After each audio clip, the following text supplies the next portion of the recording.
चौरा बाबा सत के संदेश सुनाए, बाबा सत के संदेश सुनाए।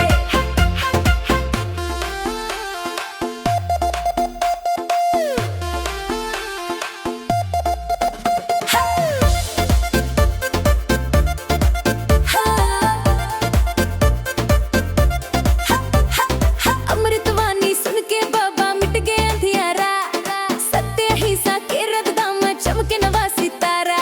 गरीब दुखी के संग खड़े सबके मान बढ़ाए, सादा के झंडा देख देख के मन खुशी मनाए।